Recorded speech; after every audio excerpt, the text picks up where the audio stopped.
Hi, Tappers. Oh, excuse me. I'm not being cheesy about our topic today. I'm tired. This is more often than not my state. Sometimes I choose it, other times it chooses me. But does being tired mean insomnia? Did you know that there's clinical insomnia?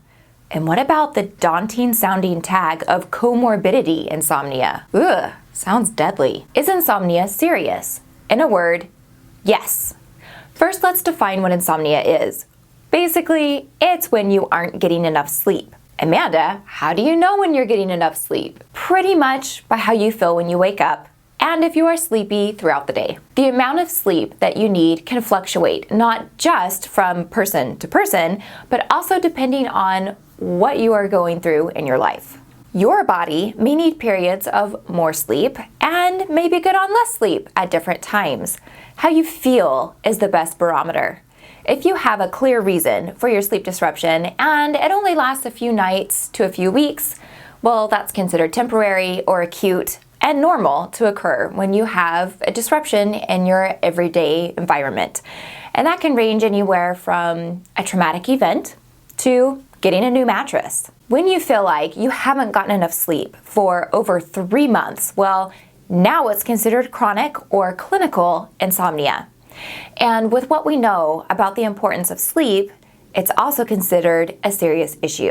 Amanda, what about that scary sounding term you said? Yeah, comorbidity insomnia. It means that the insomnia evolved because of another issue rather than it being the beginning problem.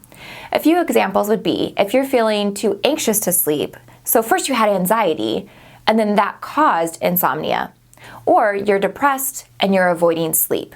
It can also be physical, like acid reflux or restless leg syndrome. Unfortunately, these tend to support each other, meaning you are stressed, so you don't sleep, and your lack of sleep causes you to feel more stressed, so you're more stressed, and so you sleep even less, so on. The lack of sleep can be one of the most frustrating things to try and address because the answers all seem to surround the theme of just chill out. Yeah, just relax, you'll go to sleep. Yeah, thanks. That's as helpful as just be happy. Knowledge of the steps isn't enough, or we'd all be cured by now. But taking shots in the dark for what could or could not be successful is also really frustrating and can be discouraging too. EFT has shown over and over to be really effective for insomnia of all varieties. And not only that, but the contributing factors to insomnia as well. I also love using tapping because it's not necessary for you to root out all of your issues or to try to figure out what the deepest or biggest one is to sleep better.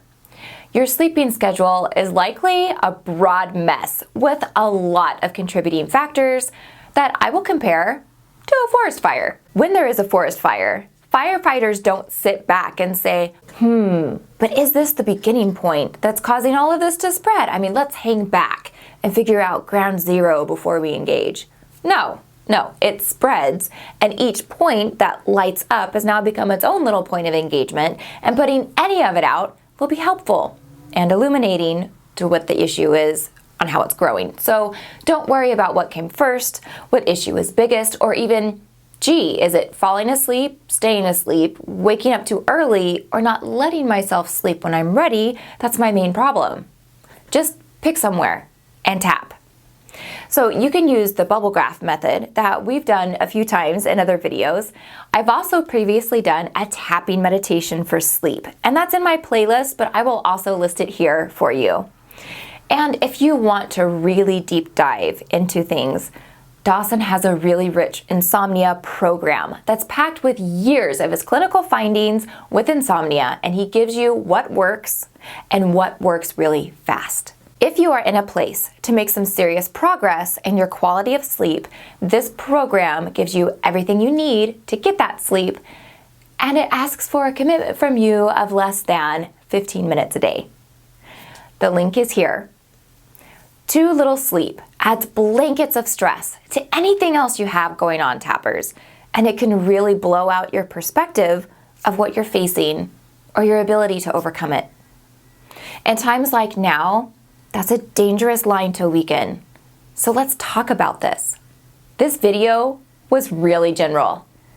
Take the course, don't take the course, but let me know what sleep issues you have, and let's work on them together. If you don't want to post it publicly, you can email me at amanda@eftuniverse.com, and I'll make a video without your name involved.